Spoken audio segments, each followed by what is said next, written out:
Bonjour, Véronique Crelife, je suis ravie de vous accueillir de nouveau à la Chapelle des Arômes.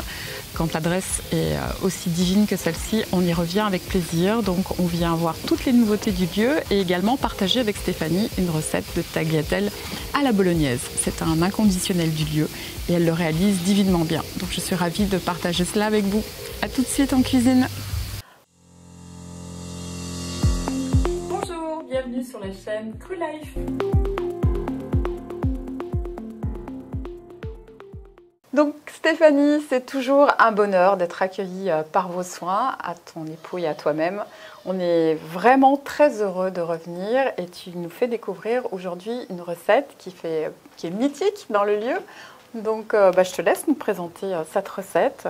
Qu'est-ce qu'on va préparer aujourd'hui Stéphanie? Nous allons découvrir les tagliatelles de courgettes avec notre sauce italienne. Et croyez-moi, elle est extraordinaire, elle n'a rien à envier, une véritable tagliatelle italienne. Tout à fait. Bien, et bien allons-y. Donc pour l'ensemble des ingrédients, nous allons prendre des tomates séchées, des épices italiennes, des épices arrabbiata, des raisins et des noisettes. À ça, on va ajouter l'ail et le basilic et l'huile d'olive. J'aime bien rajouter un hydrosol d'estragon. Pour le petit côté raffiné. Tout à fait, ça évite de mettre de l'eau dans notre sauce ou si jamais on n'a pas de... Parce qu'après on ajoute la tomate fraîche, donc si on n'a pas des tomates très juteuses, ça permet aussi de... Ça permet d'ajuster. Tout à fait. Bon, super. Eh bien allez, je te laisse prendre les commandes, chef. C'est chouette d'être entre chef-femme. Alors la courgette, donc ce qui est très pratique d'avoir ce genre d'éplucheur pour enlever la peau de manière très fine. Cette peau, vous pouvez la garder si vos courgettes sont bio, pour les mettre dans votre extracteur de jus pour les jus verts. Bien sûr. Et donc, dès que l'on a épluché l'intégralité de notre courgette, eh bien, on va faire des tagliatelles, c'est-à-dire des fines lamelles. Et ces fines lamelles donc, vont venir décorer votre assiette. Parfait. Il existe aussi les spaghettis, c'est beaucoup plus fin, mais la tagliatelle est beaucoup plus sympathique. Moi, je trouve qu'au niveau gustatif, oui. Au niveau texture, ça n'a rien à voir. C'est beaucoup plus raffiné et c'est plus frais. J'ai tendance même à dire que le spaghetti, ça fait presque un peu bouilli. Oui, tout à fait. Il faut savoir que la courgette dégorge toujours, donc sous forme de tagliatelle comme ça, le rendu est totalement différent. Alors la petite astuce, c'est de bien s'arrêter dès que vous avez les pépins. Oui. Parce qu'après, ça ne fait pas de très belles tagliatelles. Donc là, on peut en plus jouer avec la déco, n'est-ce pas? Tout à fait. Et puis faire des assiettes beaucoup plus design. Et en plus, on a plus cette mâche qui est importante. Et ce qui est vraiment intéressant avec la courgette, c'est qu'on peut vraiment faire une envolée. Parce que quand on les torsade comme ça, on met du volume. Et au niveau esthétique, c'est vraiment très joli et c'est vraiment pas compliqué, quoi. Un enfant est capable de le faire alors que l'effet est juste super. Et en plus, dans les proportions, avec une ou deux courgettes, on peut facilement faire 2-3 assiettes. Complètement. Donc c'est très économique. Et aussi, donc là, on teste en ce moment les courgettes du jardin de notre potager qui a pris forme. On a fait un petit tour dans le potager.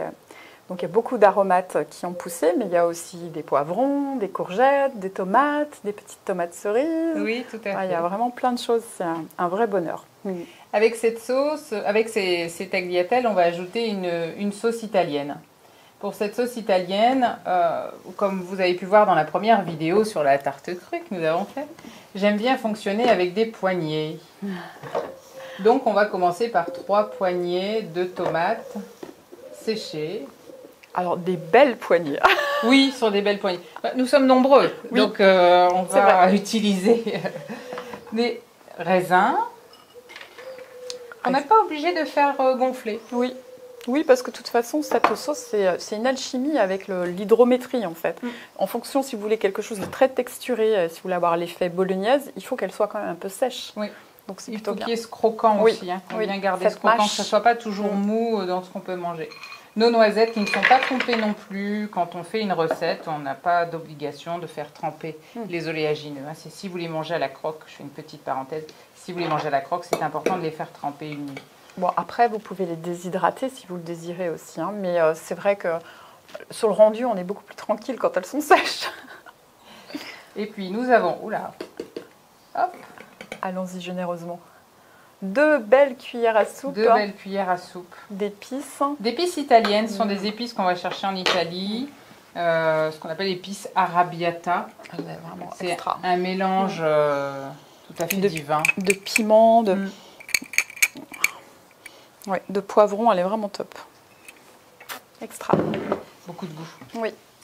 Notre basilic. Maison, bien sûr. Qui vient tout frais. Agrémenter tout ça. 2 gousses d'ail. Voilà pour notre partie sèche. Pour la partie, pour venir amener une texture et bien amalgamer ce liant, on va arroser d'huile d'olive, l'équivalent de 2 cuillères à soupe. Comme c'est une recette que l'on fait régulièrement, les dosages, on les connaît par cœur. J'ajoute 2 bouchons d'hydrosol d'estragon. L'estragon, c'est bon aussi pour la digestion. Très raffiné surtout. C'est vraiment une note. Et mon couvercle. Attention au bruit. C'est parti. Pour la petite astuce avec cette sauce, tant que vous ne mettez pas de frais,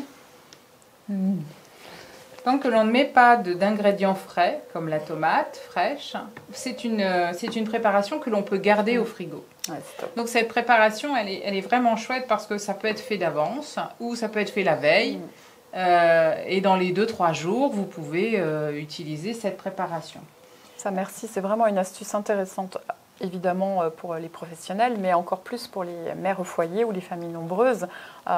C'est vraiment des petites choses qu'on peut faire. Les gens qui organisent leur cuisine pour une semaine, c'est vraiment le type de recette que vous pouvez réaliser. Donc ça, vous le conservez dans une boîte hermétique au frigo et cette recette, elle est magique pour ça. Top. Ah, puis on peut l'utiliser pour plein de choses. Moi, je sais que j'utilise même sur les pizzas. Tout à fait. Tout à fait, elle peut être utilisée sur les pizzas. Il y a vraiment ce croquant avec la noisette qui... C'est vraiment top. Bluffant, hein, j'irais jusqu'à dire, parce qu'on ne sait pas ce qu'il y a dedans, quoi. On peut prendre des petites quantités et faire des tapenades. Exactement. C'est sympathique aussi. Et toutes ces saveurs qui ressortent, c'est magique.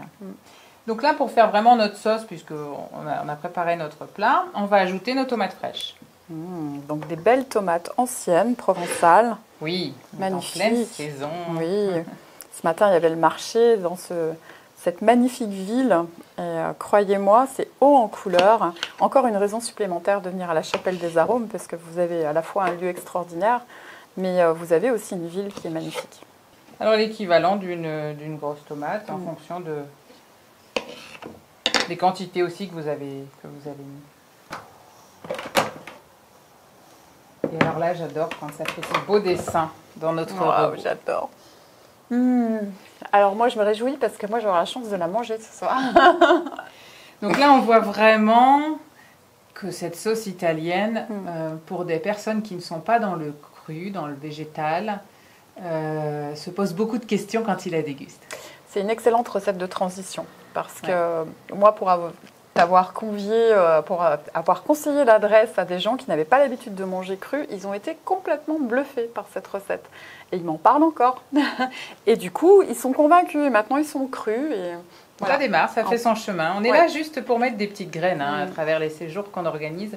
C'est important, tu te rends compte, c'est important parce qu'un petit séjour d'un week-end ici, ça change une vie, quoi. On le voit, c'est magique. Ouais, donc voilà. C'est magique. C'est important de le dire. Tous ces moments de bien-être et en fin de compte, la magie d'éveiller la voix, parce que là, le cadre est tellement propice, tes recettes sont délicieuses, simples mais délicieuses. Et du coup, les gens ils se disent, mais pourquoi pas moi? Même les hommes. Bien sûr. Oh là là. Ce sont eux que l'on bluffe le plus. Oui. Oui, puis après, une fois qu'ils sont convaincus, c'est trop facile. Et là, vous réalisez des petites quenelles que vous mettez sur le dessus. Et alors, Stéphanie fait aussi un parmesan végétal, qui est top, et qui vient parfaire cette recette, histoire de bluffer encore plus les personnes. Ouais, super. Après, tout est une question de décoration que vous pouvez faire. Après, on change au fil du temps. Une fois, on a envie, voilà, un petit peu de basilic. Et là, on est au top. Et là, moi, je dis qu'une chose, quand est-ce qu'on mange? Mais toi, tu as toujours envie de manger. Le végétal, c'est l'empire des sens. Déjà, c'est gourmand. Hein. C'est gourmand. Ah, ça, en plus, ça affine les sens. Donc, si déjà vous les aviez éveillés à la base, vous êtes de plus en plus, plus que vous êtes plus en santé. Votre goût, votre olfaction, elle se développe. Et donc, forcément, vous êtes de plus en plus gourmand. Tout à fait. Donc voilà, la bonne adresse, la bonne recette et la maîtresse de maison parfaite. Donc je vais revenir hein, en séjour et pour tourner des recettes. Avec grand plaisir. Je vous invite une fois encore à venir à la Chapelle des Arômes, venir goûter la cuisine de notre chef Stéphanie. Et Patrick. Hein. Et Patrick. Parce que Patrick a bien pris le relais aussi. Oh oui, et je peux vous dire qu'à midi, il m'a particulièrement soigné. Donc voilà, vous serez de toute façon enchantés par votre séjour et essayez cette recette. Vous avez vu, on ne peut pas faire plus simple. Donc merci Stéphanie pour ce partage. On va juste donner une dernière petite astuce. Allez, Véronique. dis-moi. Le faux parmesan. Allez. Dans votre robot, de la levure maltée, Oui. de l'ail et des noisettes ou des amandes, comme vous souhaitez. Alors moi, je mets des graines de tournesol. Et bien on va le tester ce voilà. soir. Ouais, c'est top. Avec les graines de tournesol, beaucoup plus digeste encore. D'accord. Et bien voilà, on a appris une nouveauté. Vous en avez appris 3 du coup. Allez, merci Un grand beaucoup. merci. À tout bientôt sur Cré Life. Merci.